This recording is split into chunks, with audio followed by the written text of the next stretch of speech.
Hoy, al celebrar los 25 años de la Constitución Política de Colombia, contamos con la asistencia del señor presidente de la República, doctor Juan Manuel Santos Calderón.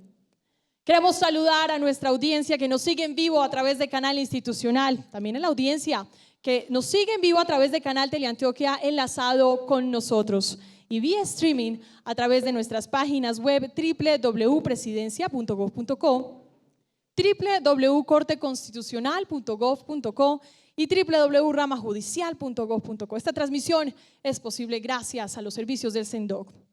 Damos inicio al presente acto entonando el himno nacional de la República de Colombia, cuya letra fue compuesta por el presidente Rafael Núñez y la música por el maestro italiano Oreste Sindici.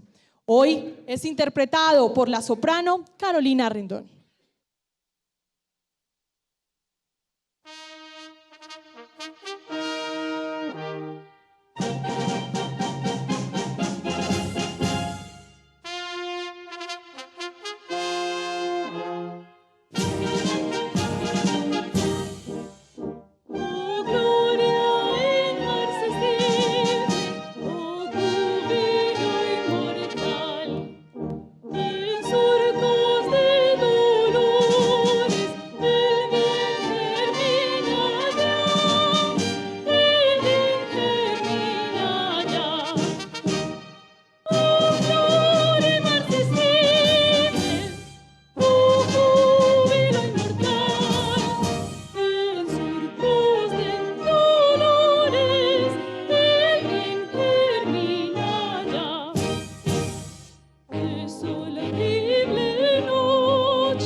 A continuación escucharemos el himno del departamento de Antioquia, compuesto por el poeta Epifanio Mejía y musicalizado por el maestro payanés Gonzalo Vidal.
Seguimos con el himno del municipio de Río Negro, compuesto por el poeta Hernando Montoya Montoya y la música del maestro Luis Emilio Gallego Barco.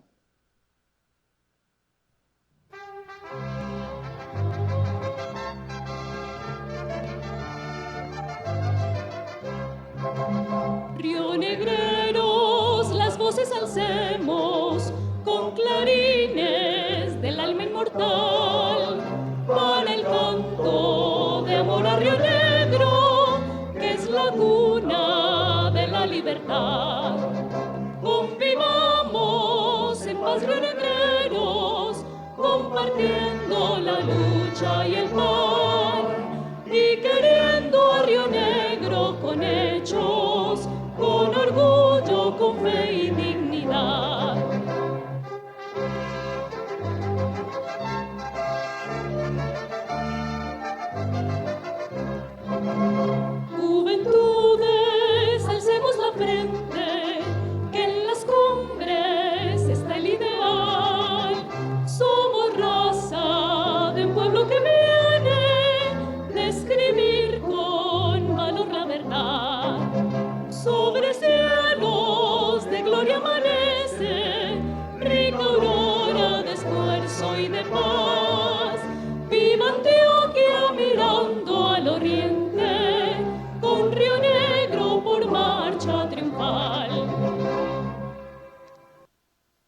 Bien, podemos tomar asiento.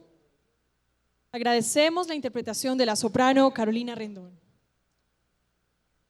Bien, el 4 de julio del año de 1991, sin duda, es un referente del derecho constitucional norteamericano. Ese mismo día en Colombia se adoptó ese referente dentro del Estado Social de Derecho. En esa fecha sonaron los acordes del Mesías de Händel, interpretado por la Orquesta Sinfónica de Colombia en el Salón Elíptico del Capitolio Nacional. 25 años después, queremos revivir ese momento, escuchando un fragmento de la misma melodía de ese mismo día, que para el entonces abrió una nueva ventana en la democracia del país.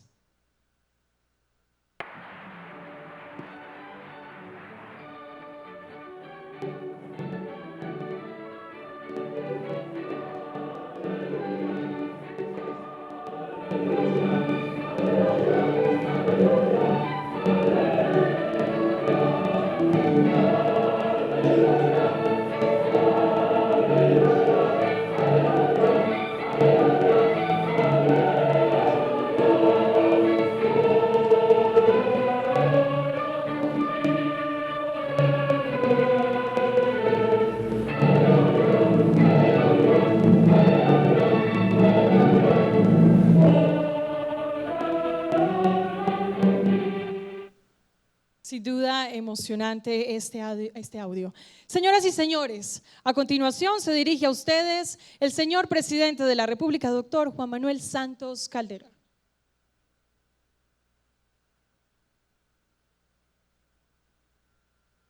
Señor expresidente de la República, César Gaviria, señor expresidente Angelino Garzón,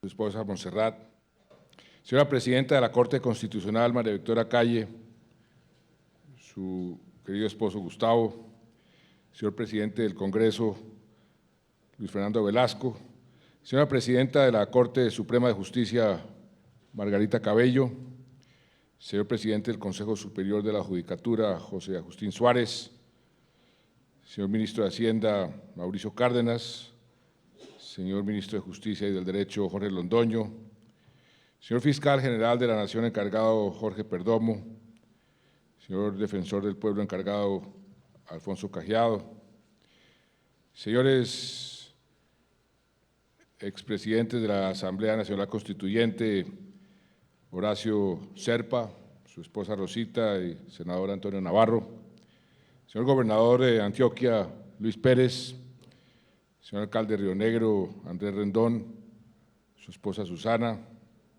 señor vicepresidente del Consejo de Estado, Jorge Ramírez, un saludo especial a todos los constituyentes que conformaron la Asamblea Nacional,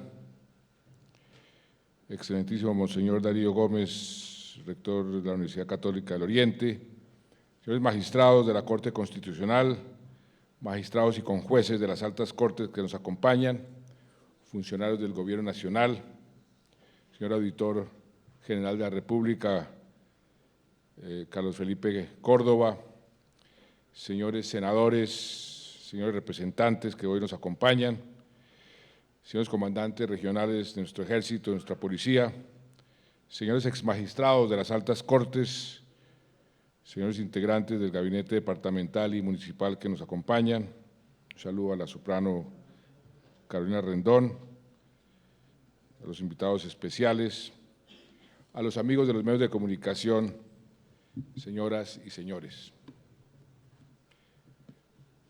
Qué afortunada coincidencia poder celebrar aquí, en Río Negro, la cuna de la Constitución más liberal y más garantista del siglo XIX, celebrar los 25 años de nuestra actual Carta Política, la más liberal y la más garantista del siglo pasado.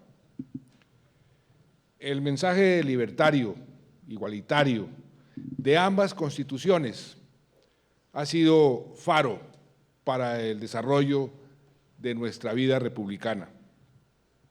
El péndulo de la historia, que oscila a veces hacia extremos nefastos que limitan las libertades públicas, se reivindica por estas dos cartas de navegación que nos enseñan una ruta común, más democracia incluyente, más respeto por la opinión del otro, libertad de prensa, libertad de cultos. De hecho, de aquí salgo a una reunión con 120 líderes espirituales de las diferentes religiones que se reúnen hoy para celebrar el Día de la Libertad de Cultos, que hoy decretamos como el 4 de julio. El mayor esfuerzo posible para satisfacer las necesidades de todos los ciudadanos, eso es lo que tenían estas dos constituciones. Y digo que es una coincidencia afortunada porque hacemos esta conmemoración en un momento verdaderamente histórico para nuestro país, cuando estamos poniendo punto final a una guerra interna de más de medio siglo entre el Estado y la guerrilla más grande y más antigua, no solo de Colombia, sino de todo el continente. A la Constitución de 1991 se le ha llamado con visión un tratado de paz, y sin duda lo fue. En ella terminó de sellarse la paz con el M-19 y fue además la puerta para la que otros grupos armados como el EPL, el PRT, el Quintín Lame, abandonaran también la ilegalidad y regresaran a la vida civil. De hecho, aparte de los 70 constituyentes elegidos, participaron en la Asamblea con voz, pero sin voto, 4 delegatarios pertenecientes a esos grupos en proceso de desmovilización y reintegración. Hoy, un cuarto de siglo después, podemos decir con inmensa satisfacción, la Constitución de 1991 ganó la batalla de la paz. ¿Por qué? Porque el acuerdo que vamos a lograr desarrolla el fin principal de nuestra Carta Fundamental, que no es otro que la búsqueda de la paz.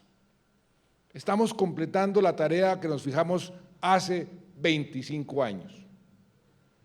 La firma del punto del fin del conflicto que se realizó el pasado 23 de junio tiene además un gran simbolismo. La mayor organización ilegal de nuestra historia, no derrotada, aunque sí diezmada militarmente, aceptó dejar las armas para someterse al imperio de la Constitución y de la ley, bajo el amparo de las instituciones. ¿Y de qué manera podemos decir que nuestra Constitución es la artífice de esta victoria de la paz? Permítanme darles 5 argumentos. Primero, la Constitución se hizo para dar legitimidad a las instituciones y hoy esa batalla está ganada. Todas las reformas que necesita el país para ser sostenible fiscalmente, para garantizar los derechos de todos los colombianos, en particular los derechos de las víctimas, para proteger a los más vulnerables, y esa reforma mayor que significa la paz, la estamos haciendo dentro del ámbito de nuestra Constitución. Segundo, nuestra Constitución es suficientemente pluralista para promover y garantizar que todos quepamos en nuestro país, que todos podamos estar dentro de nuestra Constitución y en nuestra democracia. Todas las tendencias, todas las culturas, todas las ideologías, todas las maneras de ver el mundo y de ver la vida tienen cabida hoy en nuestra nación. Y lo dije en La Habana, parafraseando el famoso aforismo de Voltaire: puedo no estar de acuerdo jamás con lo que piensan mis adversarios, pero daré todo de mi parte, hasta mi vida, para que puedan expresar sus ideas y defenderlas por las vías legales. Ese espíritu de pluralidad y de tolerancia es el que encarna precisamente nuestra actual Constitución. Tercero, la Carta de 1991 condujo a unas transformaciones sociales profundas. El revolcón que anunció el presidente Gaviria se dio sin ninguna duda y hoy nuestro país es muy distinto, mucho más igualitario, más equitativo, garantista que el que teníamos hace 25 años. Nos falta mucho, muchísimo, es cierto, para poder decir que protegemos y garantizamos en su integridad los derechos y libertades que consagra nuestra Constitución, pero hemos avanzado en su protección más que en cualquier otro periodo de nuestra historia. La revolución no se hizo con armas. El cambio que necesita nuestro país lo estamos haciendo y lo seguiremos haciendo todos con un mapa muy claro, el que no nos salimos ni un milímetro de nuestra Constitución política. Siempre he sido un convencido, lo he dicho 1000 veces, de que el mejor programa de gobierno es hacer cumplir la Constitución y los derechos que ella consagra. Nada puede ser más progresista. Y lo hemos hecho en estos 6 años, con reformas que han transformado positivamente la vida de muchos colombianos, garantizándoles sus derechos. Por ejemplo, entre muchas, la ley de víctimas y de restitución de tierras, la ley estatutaria de salud, que consagró la salud como un derecho fundamental, primer país que lo hace, la ley contra la discriminación, la ley para las personas con discapacidad, la ley para las víctimas de violencia sexual. Empleadas domésticas, taxistas, madres comunitarias, voluntarios, bomberos, cesantes, se han favorecido por reformas que mejoran su protección o sus condiciones laborales. Y cientos de miles de familias pobres se han beneficiado de educación gratis, de programas de vivienda gratis o subsidiada, de una salud sin regímenes de primera y segunda clase, de la ampliación de cobertura de las TIC y de los servicios básicos. Esas reformas son las que realmente transforman a Colombia.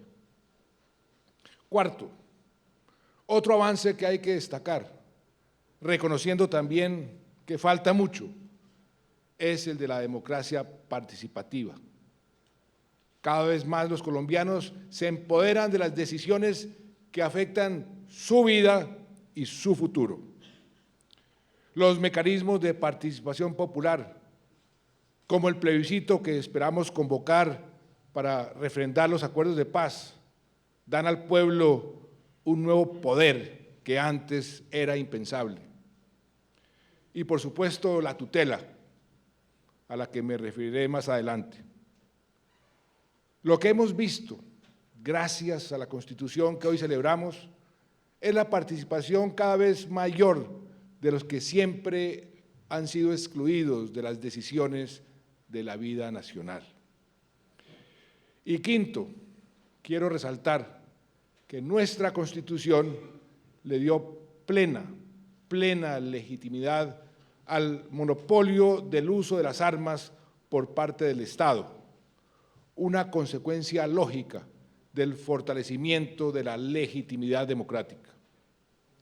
La razón de fuerza de nuestros militares y policías ya no es la simple autoridad del Estado, sino una que a todos nos cobija, el cumplimiento de nuestra Constitución. A partir de la Carta de 1991, los miembros de la fuerza pública han cumplido su deber con un arma en una mano, un arma que portan legítimamente, y la Constitución en la otra, que les recuerda que deben respetar en todo momento los derechos humanos y el derecho internacional humanitario. Y esa Constitución que nos ha servido para enfrentar la guerra, nos servirá ahora mucho más para construir la paz. 25 años después somos, sin duda alguna, un país mejor, con instituciones más fuertes y a la vez más democráticas y más eficaces, con posibilidad de avanzar hacia una paz estable y duradera, gracias al valiente y visionario esfuerzo que se dio hace un cuarto de siglo. Hoy quiero reconocer el liderazgo del presidente Barco y del presidente Gaviria, el entusiasmo y coraje de nuestros jóvenes que impulsaron el mecanismo de la séptima papeleta. Recuerda a Fernando Carrillo cuando fueron al tiempo y yo ordené imprimir las papeletas en las rotativas del tiempo. Me gané un gran regaño de mi padre y de mi tío. El trabajo de los constituyentes y algo muy importante, la labor de la Corte Constitucional desde entonces como guardiana y como intérprete de nuestra Carta Fundamental. Honorables magistrados, magistradas, la doble función que ustedes cumplen como organismo de cierre en la protección de los derechos constitucionales fundamentales y como tribunal decisor de los litigios de constitucionalidad merecen el aplauso y la gratitud de todos los colombianos.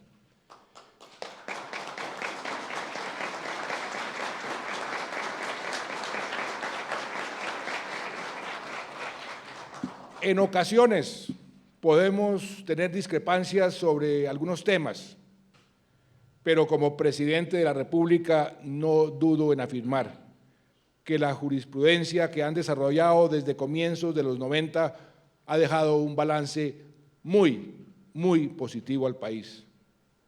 Cuánto avance en la democracia incluyente, cuánta protección a los desprotegidos, cuánto respeto por la soberanía nacional, cuántos mensajes positivos a los otros poderes del Estado han significado sus sentencias. Como ciudadano, como representante de todos los ciudadanos de Colombia, ¿cómo no agradecer los importantes mensajes que no solo la Corte Constitucional, sino todos los jueces del país emiten en favor de la consolidación de los derechos? Las cuentas son muy dicientes. Desde sus inicios se han interpuesto alrededor de 5 millones de tutelas, 5 millones. Actualmente se pueden presentar unas 40.000 al mes.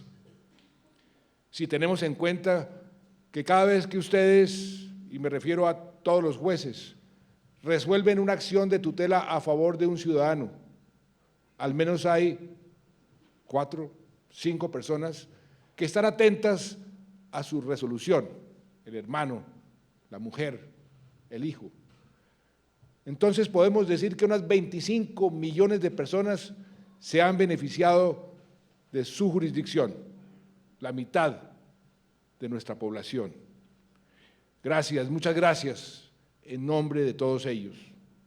La tutela ha sido un mecanismo muy positivo para los colombianos, pero la tutelitis, es decir, su exceso o mal uso, puede acabar por demeritar este gran avance de nuestra Carta, aparte de congestionar los despachos judiciales. Tenemos claro que el Estado, en primer lugar, tiene que ser más eficiente ante los reclamos de los ciudadanos. Debemos adoptar políticas que eviten que la tutela sea el único camino para obtener respuesta de fondo y oportuna de un derecho de petición o para que se reconozca un derecho que para todos resulta obvio. Por otro lado, los procesos judiciales deben ser más ágiles y accesibles al ciudadano. Así la tutela dejará de ser la única autopista, la autopista 4G de la rama judicial, por la que todos quieren transitar a riesgo de colapsarla. Mi gobierno tiene toda la disposición para colaborar armónicamente con la rama judicial y seguir apoyando la labor de los jueces, de forma que los procesos ordinarios sean percibidos también como avenidas útiles y rápidas para resolver conflictos de fondo y proteger los derechos ciudadanos. porque la justicia, hay que decirlo, no se imparte en un país ideal, con recursos disponibles para atender cada necesidad, sino en un país real que tiene que manejar sus limitados recursos con eficacia, diligencia y una debida priorización. ¿Y cómo lograr un equilibrio entre las restricciones fiscales y los mandatos constitucionales? El camino no es desproteger los derechos, sino garantizarlos teniendo en cuenta la sostenibilidad fiscal. Y en este sentido resulta muy valiosa la reciente decisión de la Corte Constitucional cuando aceptó por primera vez los argumentos del Ministerio de Hacienda que presentó un incidente de impacto fiscal frente a un fallo en materia tributaria. Aquí se aplicó cabalmente el principio de sostenibilidad fiscal que beneficia y da seguridad a todos los colombianos, porque lo que más vulnera los derechos, y hay que reconocerlo con sentido práctico, son las crisis económicas. Ahora bien, la mayor garantía de protección de los derechos de los colombianos, ¿quién lo duda? ¿Quién lo puede dudar? Es que logremos la paz.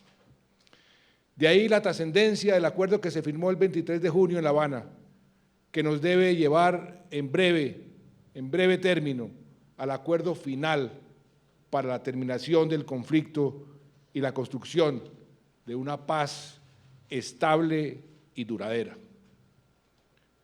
Es mejor un país en paz que un país en guerra. Parece una verdad de perogrullo, pero tenemos que enfatizarla porque todavía persisten quienes prefieren las soluciones de fuerza. Se olvidan de que la guerra es una terrible fábrica de víctimas y una fuente constante de violación de los derechos humanos. Bien lo ha recordado recientemente el presidente Gaviria cuando decía que es mejor una paz imperfecta que una guerra perfecta. Porque ninguna obra humana es perfecta, lo sabemos, y menos cuando se trata de conciliar posiciones opuestas. Pero los colombianos pueden tener la certeza, la absoluta certeza de que cada punto de lo acordado en el proceso de paz ha tenido en cuenta como brújula, como límite, el espíritu y la letra de nuestra Constitución. ¿Quién puede dudarlo si tenemos como cabeza del equipo a uno de los artífices de nuestra Carta, el doctor Humberto de la Calle, y entre los asesores que nos ayudan a construir el andamiaje de la justicia transicional a dos expresidentes de la Corte Constitucional, como son el doctor Manuel José Cepeda y el doctor Juan Carlos Henao? Y ustedes, honorables magistrados y magistradas, también son pieza fundamental del andamiaje para obtener la paz. No quiero sugerir, ni más faltaba, el sentido en que deben tomar las importantes decisiones que en este aspecto habrán de tomar. Solo quiero expresar que la búsqueda de la paz, como derecho y deber transversal y esencial en nuestra Constitución, tiene que ser ponderado con otros derechos, como el de la justicia, el de la igualdad, el de la reparación, el de la no repetición, por citar solo algunos. El voto de confianza a la Corte Constitucional realizado por la Mesa de Negociaciones de La Habana es un signo de apreciación de su valor institucional que engalana y que estimula a la Corte. Qué gran significado para el país y para el mundo que una organización armada ilegal haya aceptado por primera vez en la historia una decisión de un órgano judicial de Colombia y que acepten también que la seguridad jurídica de lo acordado implica su paso por el Congreso de la República y por la Corte Constitucional, además de la representación popular.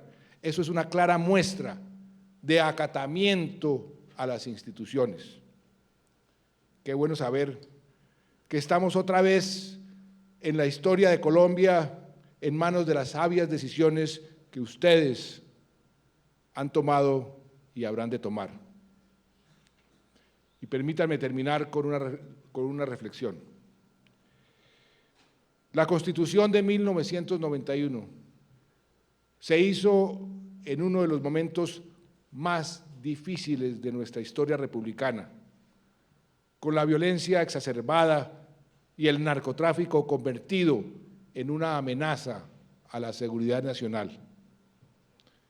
El país estaba herido, el país estaba fracturado, y no obstante, Colombia pudo encontrar un camino de consenso para salvaguardar sus instituciones, su democracia y su libertad. Un camino en el que participaron muchos sectores sociales y sobre todo los jóvenes. Fueron los jóvenes los que tuvieron la visión de entender la trascendencia del momento y promovieron el proceso que llevó a la Constitución de 1991.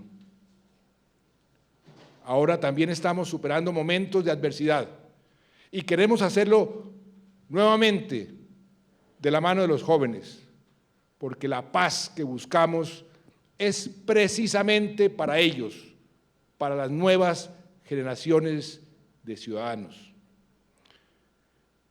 Y es para todos los colombianos, les pertenece a todos los colombianos, sin excepción, porque nadie puede ser ajeno al futuro de nuestra patria. Señoras y señores, hace un cuarto de siglo nació una Constitución para la paz. Hoy estamos haciendo la paz dentro de la Constitución. Muchas gracias.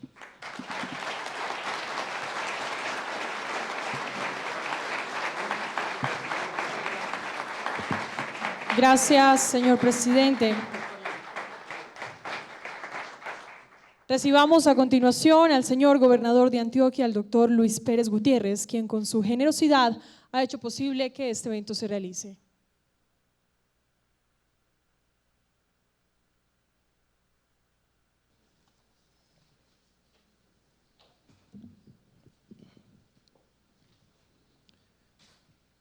Muy respetado señor presidente de la República, doctor Juan Manuel Santos, señor expresidente de la República, doctor César Gaviria Trujillo, presidenta de la Corte Constitucional, doctora María Victoria Calle, presidenta de la Corte Suprema de Justicia, doctora Margarita Cabello,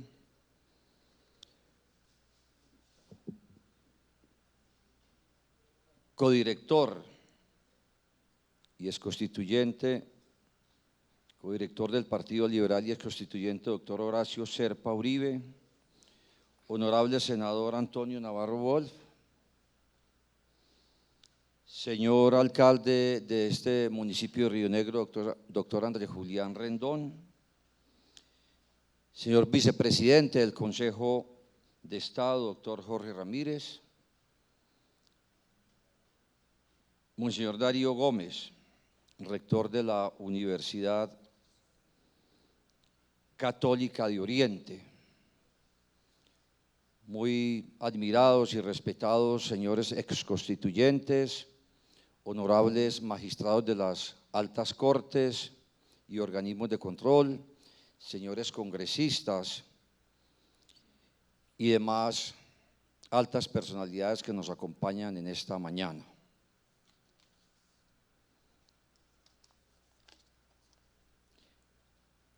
Antioquia toda agradece a la Honorable Corte Constitucional la feliz idea de celebrar en Río Negro este significativo acto de los 25 años de la Constitución que hoy nos rige.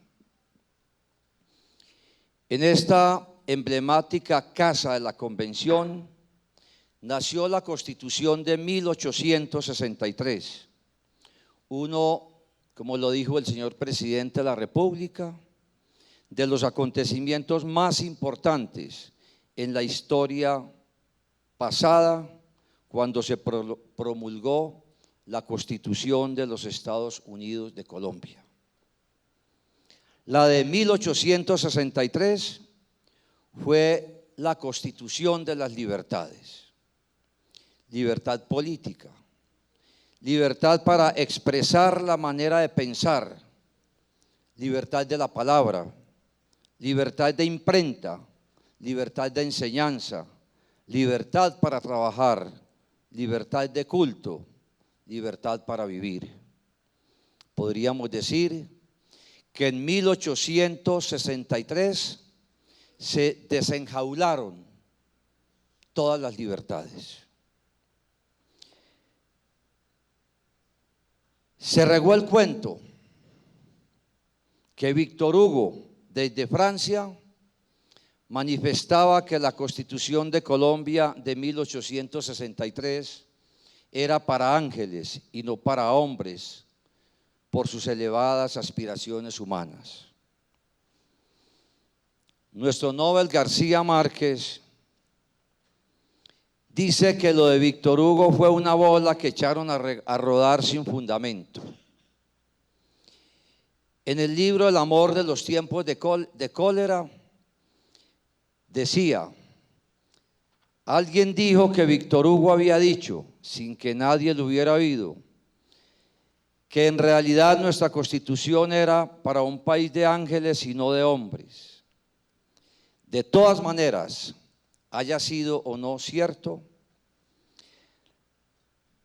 desde 1863 y desde estas montañas respiramos los antioqueños y los colombianos los perfumes de las libertades.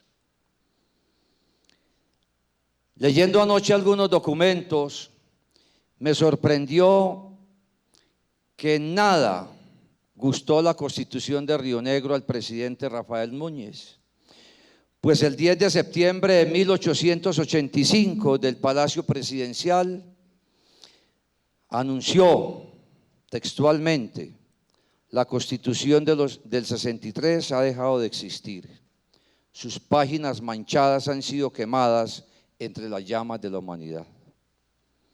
Y fue así como, con el triunfo de la regeneración, nació la Constitución del 86, que estuvo casi vigente hasta 1991. La Constitución del 91 dio paso a un nuevo rumbo jurídico: igualdad, dignidad y libertades individuales volvieron a ser predominantes en la vida nacional, con muchas cercanías a los bellos principios de la Constitución de 1863.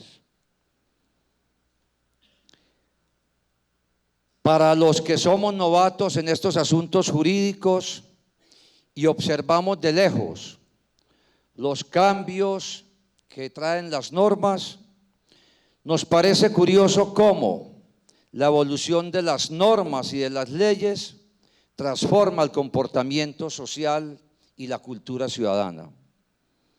Por ejemplo, los hijos naturales han variado en derecho desde tiempos ancestrales. Primero, los hijos naturales llegaron a ser calificados como hijos de dañado y punible ayuntamiento. Pasaron de ser negados y humillados sin derechos a valer la mitad de un hijo legítimo por los años 40. Y luego, a partir del 82, volvieron a valer igual a un hijo legítimo. Y la sociedad logró absorber e interiorizar esos cambios de una forma pacífica. Con los homosexuales, la ley ha ido variando severamente. Hasta 1980, ser homosexual era un delito. Y ahora la evolución ha sido aún mayor, cambiando y aceptando pacíficamente la sociedad esas diferencias. Siguiendo con los humildes, con las muchachas del servicio, la ley también ha evolucionado positivamente y hemos sido capaces de devolverle a ellas unos derechos que nunca tuvieron. Esto nos quiere decir que las normas son capaces de transformar el interior de los ciudadanos. Y ahora vamos hacia la paz. Si un país no tiene unanimidad alrededor de la paz, es porque no tiene conciencia y es porque quiere oscurecer el futuro. En estos días que rondan vientos de paz, la legislación debe avanzar en variadas normas transicionales. Desde mi trabajo callejero como gobernador de Antioquia y cercano a la gente, como me gusta trabajar, muy respetuosamente quisiera sugerir 2 temas para que no se atranque la paz. Uno se refiere a qué tratamiento le vamos a dar a los campesinos y otro se refiere a cuáles van a ser los nuevos estilos de justicia que vamos a crear en el futuro cercano. En Colombia y en Antioquia, miles y miles de campesinos cultivan la coca y hacen de una forma artesanal la pasta de coca. Y esos campesinos reciben un promedio de 700.000 pesos mensuales por su trabajo. Esos campesinos no son empresarios, esos campesinos son asalariados de los que están haciendo el negocio ilegal de la droga y en otros casos de la minería ilegal. Un campesino me preguntaba hace poco que si él se tenía que desmovilizar porque venía hace muchos años trabajando para las FARC. Y una señora campesina nos decía a los generales que ella llevaba 25 años trabajando como asalariada de las FARC, que había construido una familia de 5 hijos que también hacían lo mismo, y que si ella toda la vida había logrado sobrevivir por ese salario que tenía, que ella hasta se haría matar si le quitaban ese trabajito.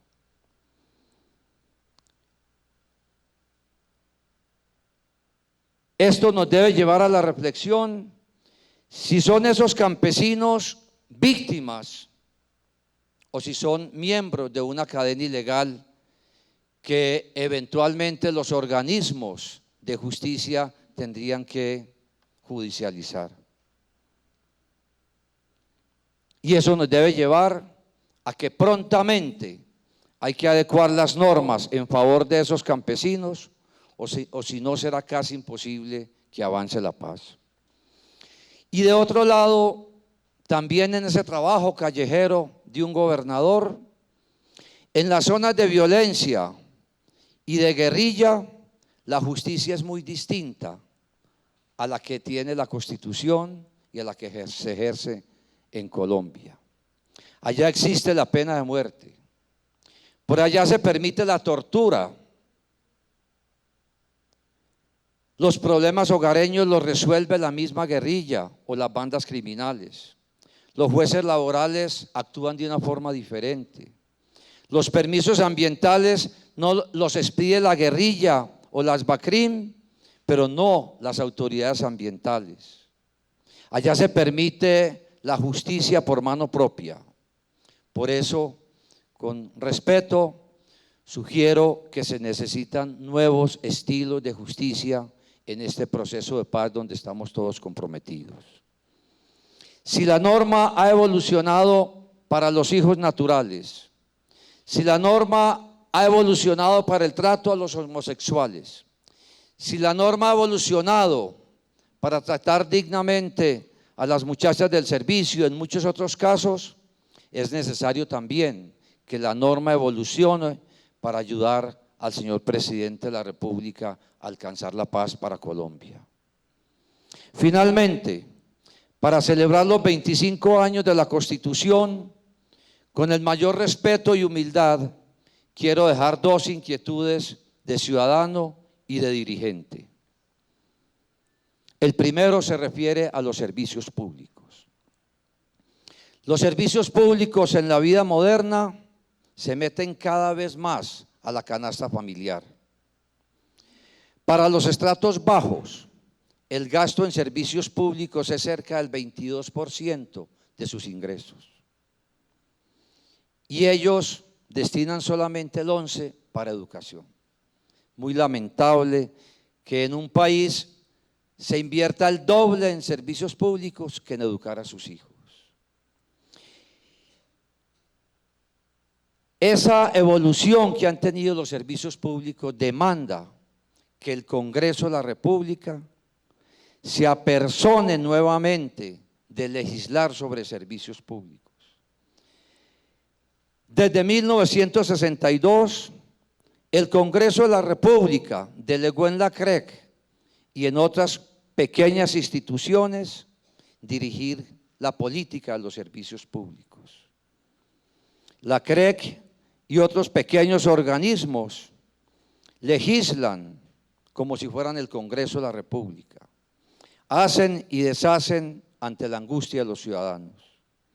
Desde 1992, el Congreso se deshizo de sus funciones de legislar sobre servicios públicos y la entregó indefinida y eternamente a privados nombrados por el señor presidente de la República.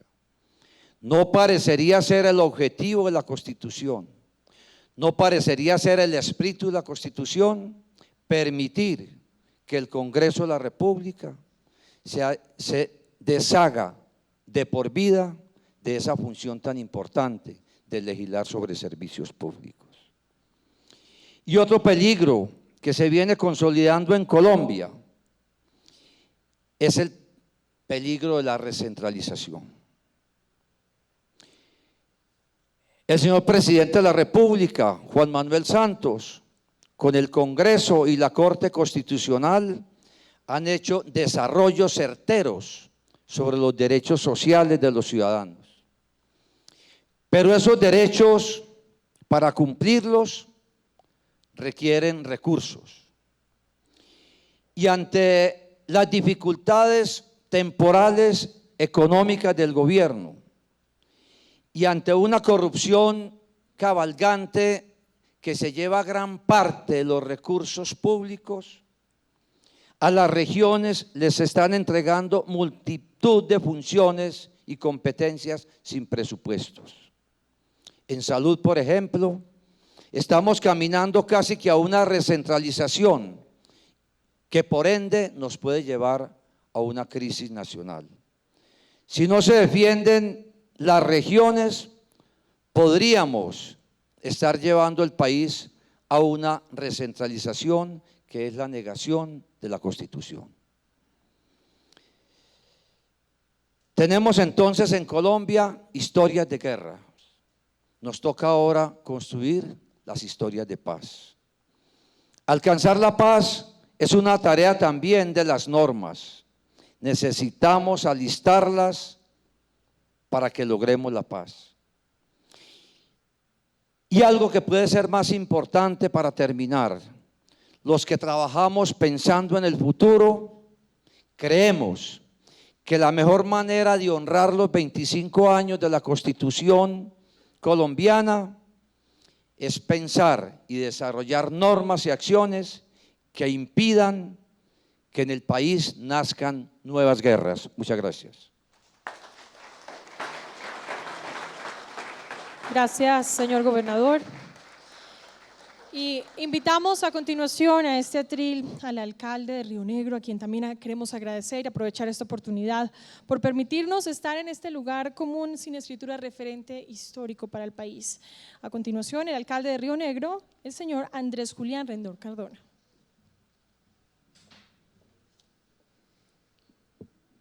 Señor presidente de la República, Juan Manuel Santos Calderón, señor expresidente de la República, César Gaviria Trujillo, señora presidenta de la Corte Constitucional, María Victoria Calle, señor gobernador de Antioquia, Luis Pérez Gutiérrez,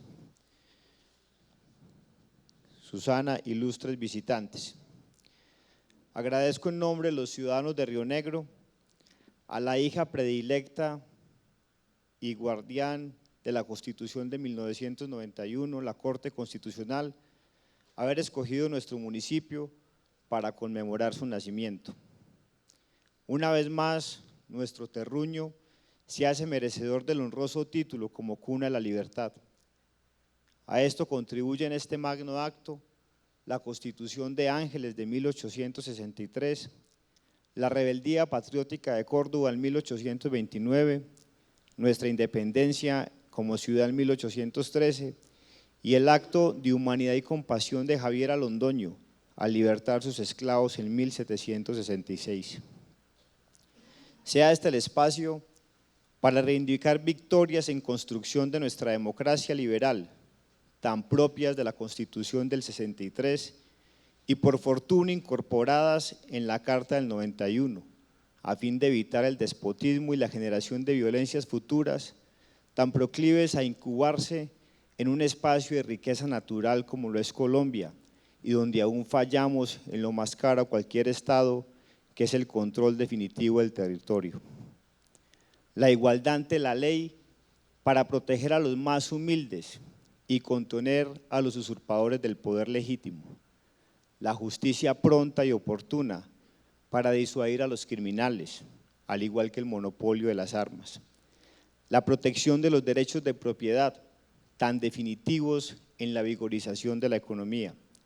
La separación de poderes para mantener los pesos y los contrapesos, y la tributación con representación para construir el ordenamiento político. Están ustedes, queridos invitados, en la Casa de la Convención, situada en el Valle de Río Negro o Valle de San Nicolás, en el que cabe 3 veces el Valle de Aburrá, el mismo que en 1825 Gosselman, de la misión comercial del gobierno sueco, describió como el compromiso de Dios con la hermosura. Sean todos muy bienvenidos.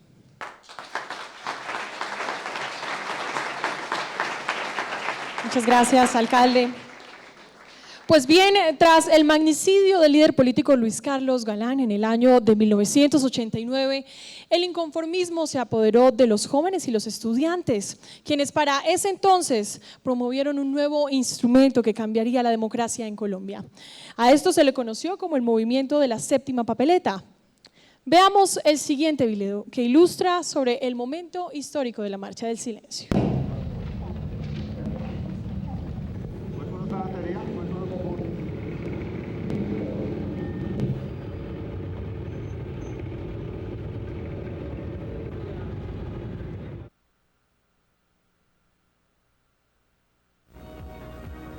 Un joven de 26 años, sin necesidad de pedir la palabra a las grandes personalidades que han hablado de reformar la Constitución, presentó y está ejecutando su propia fórmula. El abogado Fernando Carrillo, luego de muchos estudios, se ingenió lo que se conoce como la séptima papeleta, que los electores podrán incluir en las urnas el próximo 11 de marzo y con la que pueden apoyar esta iniciativa estudiantil de crear una asamblea constituyente que reforme la Constitución. Queremos sacar una mayoría de votos que le demuestre a la clase política colombiana que hay gente pensando en Colombia de manera distinta como ellos han pensado, que hay una serie de banderas generacionales que van contra la corrupción. La verdad es que hemos movido cielo y tierra con las uñas. Esa puede ser la gran descripción de lo que ha sido el fenómeno. 35.000 estudiantes entre los 20 y 26 años de todas las universidades del país que conformaron el movimiento suprapartidista Todavía Podemos Salvar a Colombia y están decididos a salvarla a como dé lugar. No solo a los jóvenes, sino a todo el pueblo colombiano, le estoy diciendo ahora que tiene que votar porque él tiene el derecho y el poder de hacer que sus instituciones se reformen y de nuevo el pueblo vuelva a tener las riendas de sus propios destinos.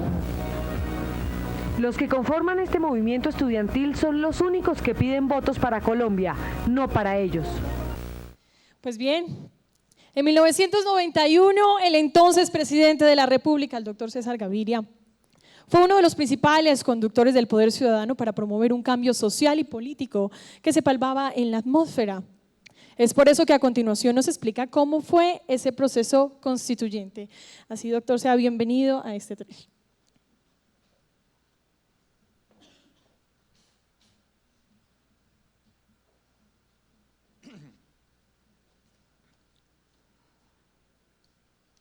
Doctor Juan Manuel Santos Calderón, presidente de la República, señores vicepresidentes de la República, señora presidenta de la Corte Constitucional, María Victoria Calle, señor presidente del Congreso y señores senadores y representantes, señora presidenta de la Corte Suprema, del Consejo Superior de la Judicatura, señores ministros de Hacienda y Justicia, señor fiscal general, señor defensor del pueblo, señores codirectores, copresidentes de la Asamblea Constitucional, Horacio Serpa y Antonio Navarro, señor gobernador de Antioquia, alcalde de Río Negro, vicepresidente del Consejo de Estado, señores constituyentes, señor rector de la Universidad Católica de Oriente, señores magistrados de la Corte Constitucional y demás invitados del sector judicial, auditor general de la República,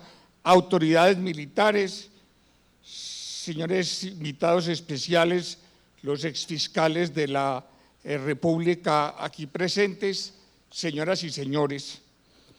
Los 25 años de la Constitución del 91 los debemos mirar a la luz de los resultados obtenidos de la consagración en ella del Estado Social de Derecho.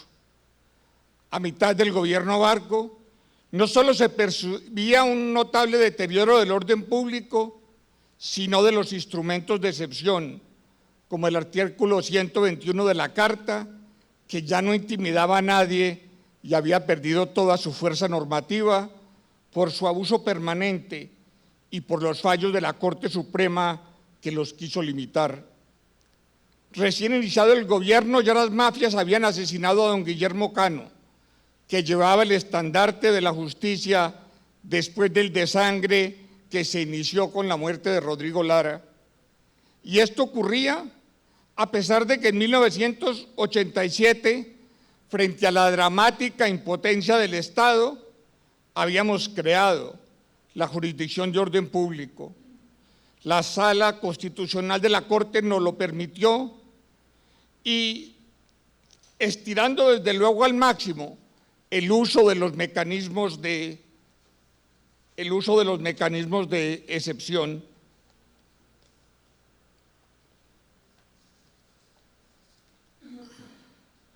Creamos entonces por decreto dicha jurisdicción con jueces sin rostro, testimonios secretos, protección total a funcionarios y sus familias.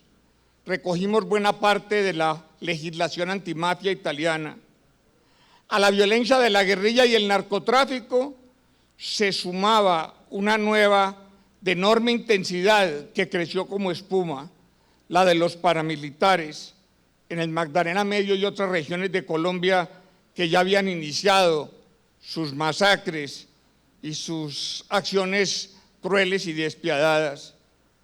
Y si nos remontamos a nuestro origen republicano, las guerras civiles y la violencia son sin duda el principal tema histórico y social de nuestra historia. Hacer un esfuerzo por entenderlas es parte esencial para comprender nuestros periodos históricos.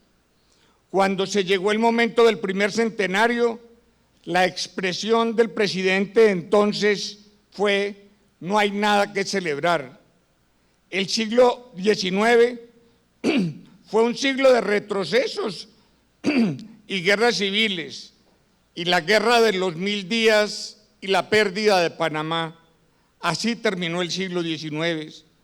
Las ideas federalistas prevalecieron en buena parte de la segunda mitad del siglo XIX, eran muy conformes con nuestro espíritu libertario, pero se agotaron en la cruenta guerra civil del año 85. La celebración de 1910 nos cogió, como lo lamentó el presidente de entonces, en 100 años de rodar hacia el abismo nos encontramos solo abatidos. Vino luego el republicanismo y la República Liberal, que representó sustanciales cambios de mentalidad, aunque no tan radicales en su ejecución y con algunos brotes de violencia política. Siguió un periodo de tranquilidad hasta el asesinato de Gaitán, la Guerra Civil Española, el fascismo italiano y la Revolución Mexicana alimentaron la retórica con la que se dio la violencia a partir del Bogotazo. Para comprender el periodo de la violencia colombiana hay que ver la dinámica, las tendencias, los actores y el lenguaje de la Revolución Española del año 36. El republicanismo español se debatió entre la España liberal y tolerante, por un lado, y el Partido Comunista aferrado a su dogmatismo. Hubo mucho de anarquismo y de libertario del lado republicano y total autoritarismo del lado del falangismo. También hubo mucha influencia por los escritos de Gabriel D'Annunzio, que instigó a sus compatriotas a ir a la guerra y empapar la tierra de sangre.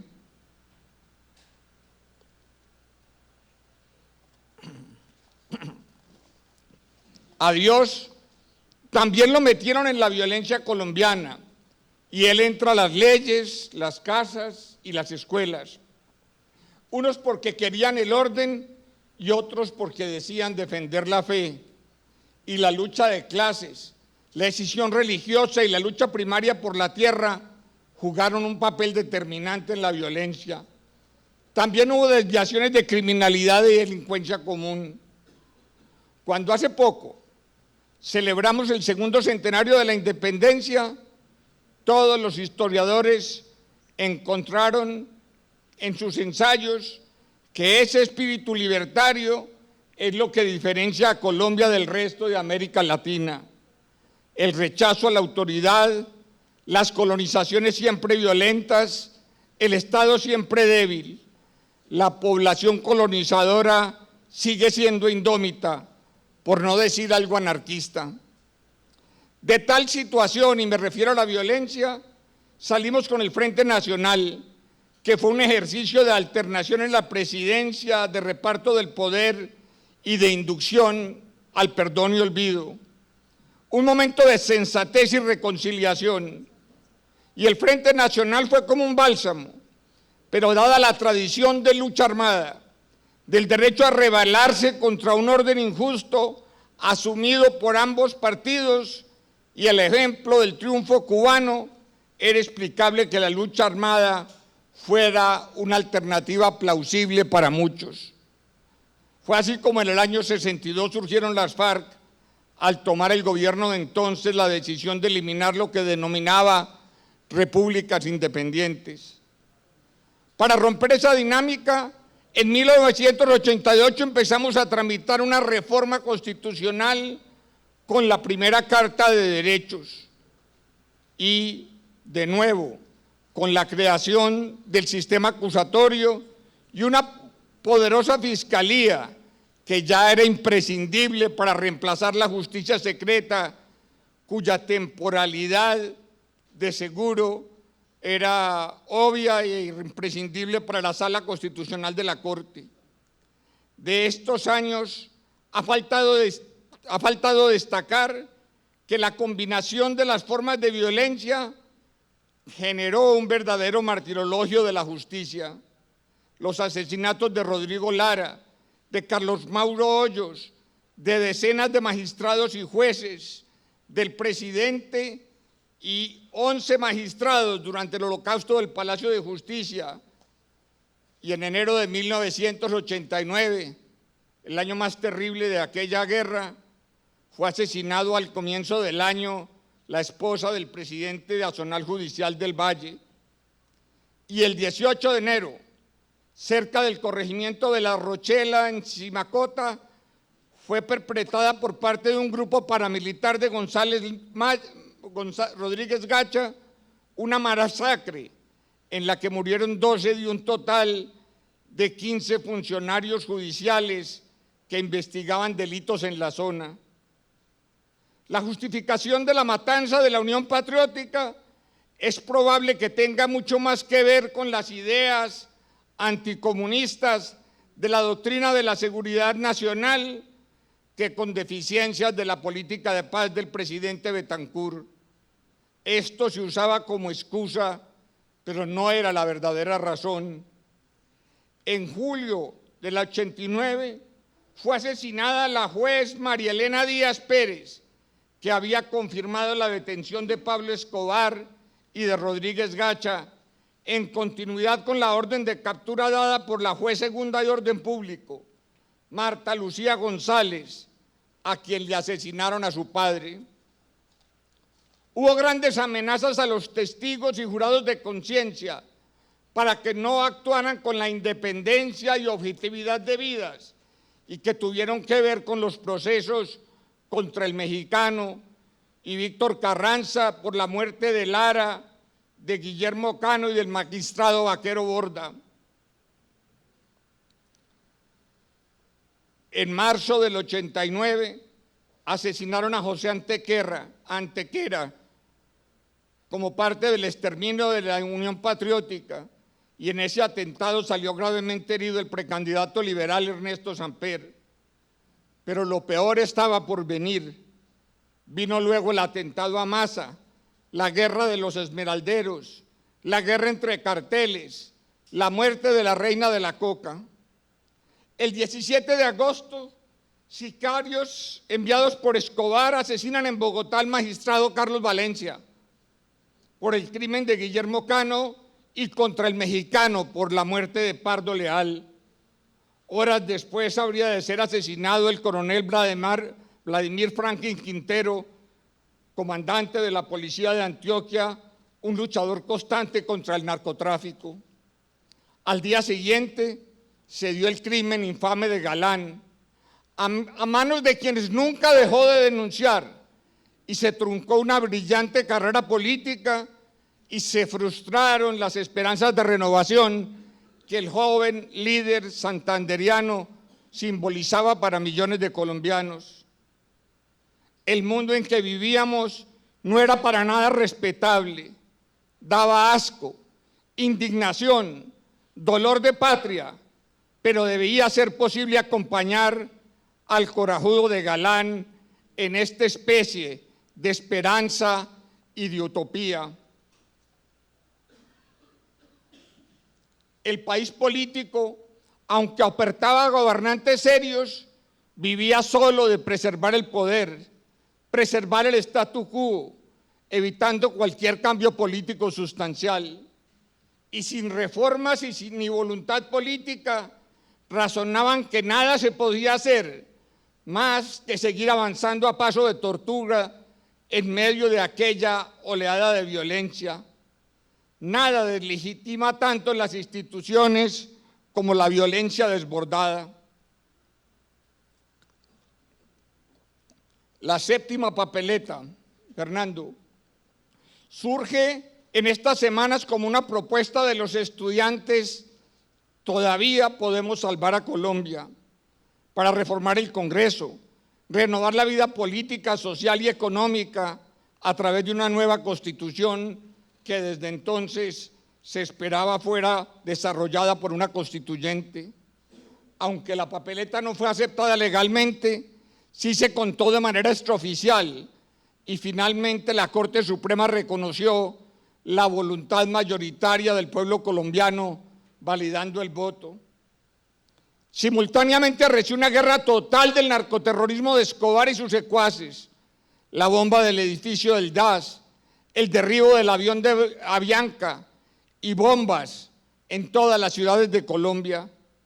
Para las elecciones de marzo se dio el asesinato indiscriminado de centenares de policías en Medellín, por los que Escobar pagaba 2 millones de pesos, muchos de ellos agentes inermes que iban a ver sus familias. Después vino la muerte o el asesinato vil de Bernardo Jaramillo, de Carlos Pizarro, de Federico Estrada Vélez, que simbolizaban la vocería de la izquierda colombiana en ese momento tan difícil para nuestra patria. Colombia culminó así el 27 de mayo la más difícil y accidentada campaña política de toda su historia, y los colombianos, con templanza, estuvieron a la altura del momento histórico que nos había tocado. La gente no estaba buscando un Mesías, tampoco estaba buscando un régimen autoritario, no quería soluciones dogmáticas, quería soluciones democráticas y quería reformas como el único antídoto que contamos como respuesta a esa violencia ciega y desoladora. La gente no quería autoritarismo y eso es lo que hace tan especial la reacción de Colombia a ese periodo de violencia demencial del que hablara el presidente Juan Manuel Santos. El resultado en favor de la celebración de la Constituyente fue abrumador. Se respiraba en las calles, en los salones, en las plazas públicas. Y era un nuevo amanecer, una expresión genuinamente popular de la juventud colombiana. Todas las fuerzas políticas y los ciudadanos votaron por el sí. Teníamos que hacer el gobierno más incluyente del siglo XX sin repetir el Frente Nacional. Serían unas reformas que le darían eficacia a nuestras instituciones para ser acatadas por todos los colombianos. No más mecanismos violentos para tramitar los conflictos sociales, no más justicia privada.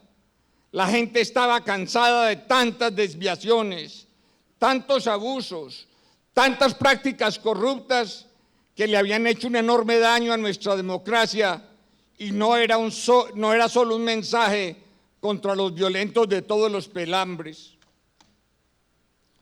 Pocos creían en la honestidad o el altruismo de los políticos y los partidos ya desde entonces no eran el hogar natural de los idealistas, pero el proceso constituyente tenía que ser capaz de romper esa dinámica y no por la vía de la polarización, sino de la convergencia, sacar a cada personalidad representativa de un pedazo de la opinión nacional lo mejor de sus instintos e inclinaciones políticas, todo lo contrario de esa actitud de enfrentamiento que habíamos vivido en el pasado. Así debe entenderse el mandato de la convocatoria de la Constituyente. Para parafrasear a Alfonso López Pumarejo, lo que nos estábamos proponiendo era la liquidación amistosa del pasado. La decisión era clara.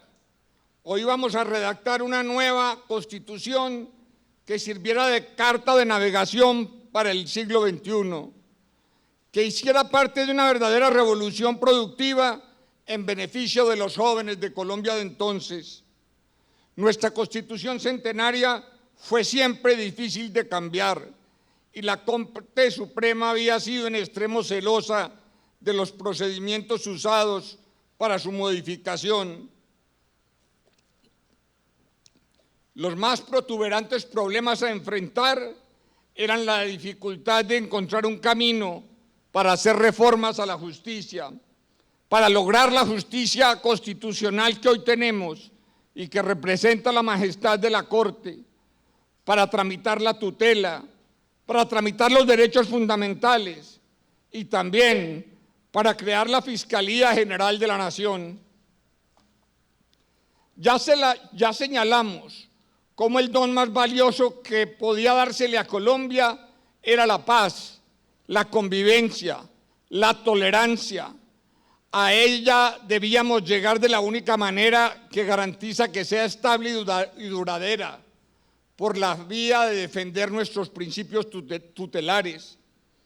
De lo que se trataba era de construir un verdadero pluralismo político para rodear de garantías el disentimiento, el libre examen, la protesta pacífica, que se nos habían perdido en medio de la violencia partidista y de las prácticas del Frente Nacional, la paz, la justicia social, la participación popular, las libertades y los derechos. De eso se trataba la tarea de la Asamblea Nacional Constituyente. Así nació la Constitución del 91, gracias a las históricas sentencias de la Corte Suprema, un tratado de paz que apenas hoy comienza a cerrar con la negociación con las FARC, bajo la guía del presidente Juan Manuel Santos, que con paciencia, sabiduría e inteligencia ha sabido guiar este proceso. A quienes fuimos parte de la Constitución del 91, esta tarea nos quedó pendiente. Lo pueden decir Antonio Navarro y Horacio Serpa sobre todo. Entonces, hablábamos de reformar para pacificar e intentamos eliminar cualquier pretexto para la lucha armada. Pero fue necesaria una batalla campal con la colaboración internacional del Plan Colombia y la conformación de la fuerza pública más grande, mejor dotada y mejor entrenada de América Latina en la historia para disuadir a los revoltosos de que la sociedad colombiana no se iba a dejar amilanear y estaba en pie de guerra para derrotarlos. La acción de la Fiscalía y de la Corte Suprema fueron esenciales. No desapareció la guerrilla, pero con tantas victorias militares, la guerrilla se diezmó, perdió parte de su poder ofensivo y se convenció de que era el momento de pensar en la paz. Presidente Santos, usted hizo parte del equipo que cumplió esa misión con las armas de la democracia y con la fuerza de las armas también. Yo quiero en esta mañana felicitar al equipo negociador, encabezado por Humberto de la Calle Lombana, quien ha cumplido el mandato presidencial y quien ha sabido interpretar la búsqueda de la paz de los colombianos. Este es un país democrático que no va a ser una revolución por contrato, que no va a sacrificar el Estado social de derecho, que no va a negociar su modelo económico, sino que va a ser la paz. Va a ser una paz sin armas, sin intimidaciones y con todas las garantías de que se van a cumplir los compromisos del Estado colombiano y de las FARC.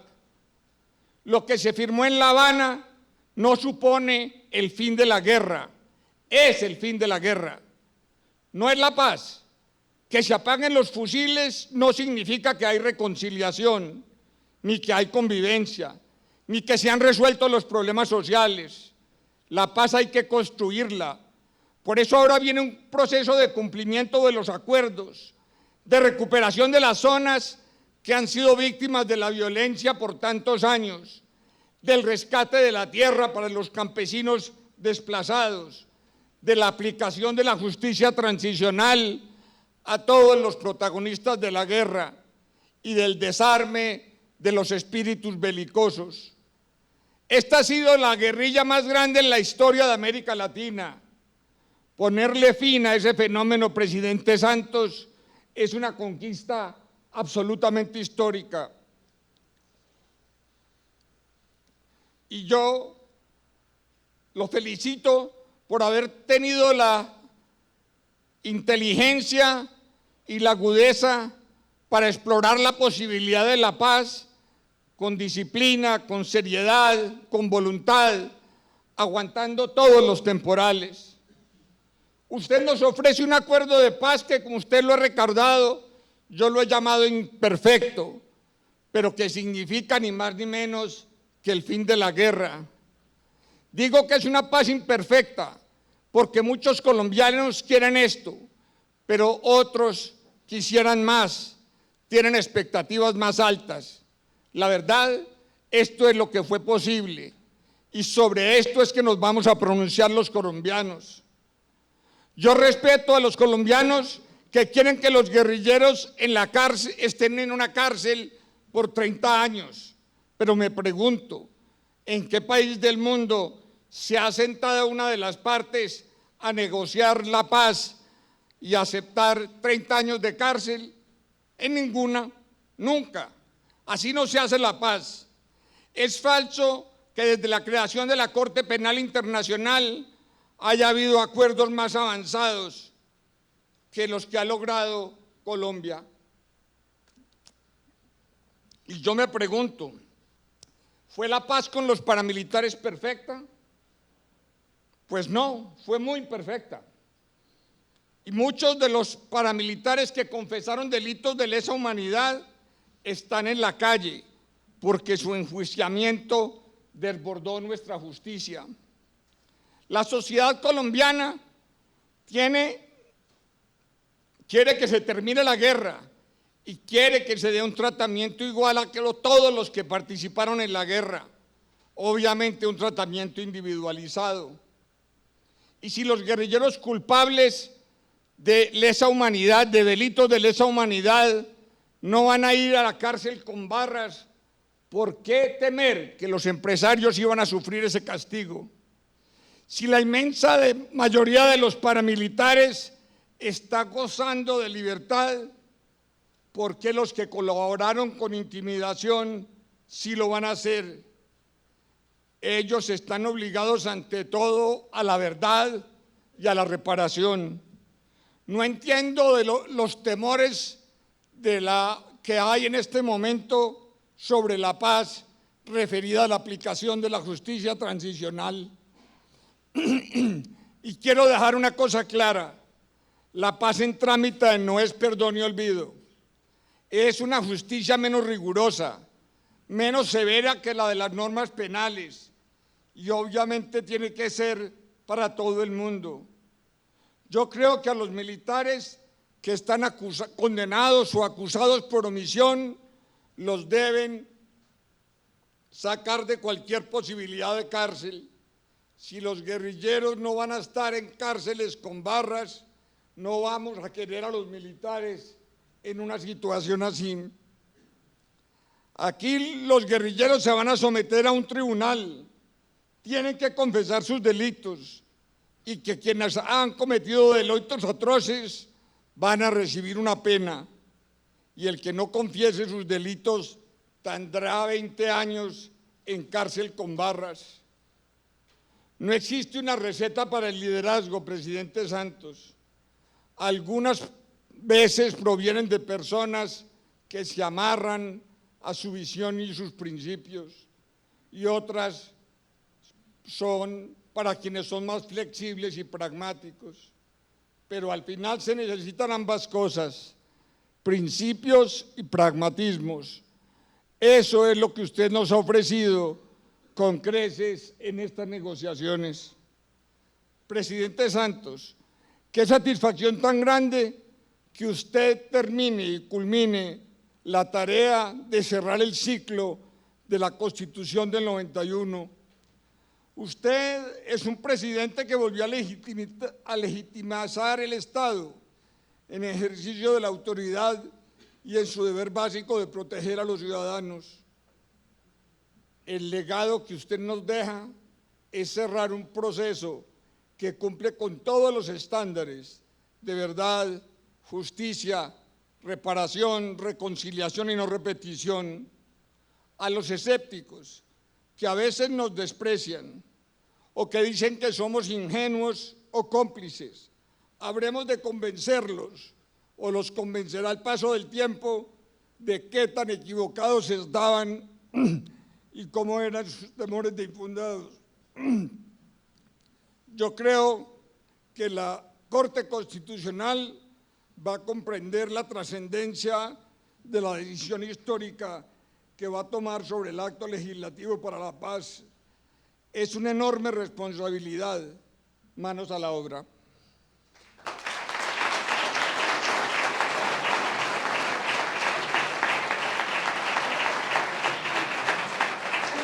Agradecemos el discurso y la presencia del expresidente de la República de Colombia, el doctor César Gaviria Trujillo.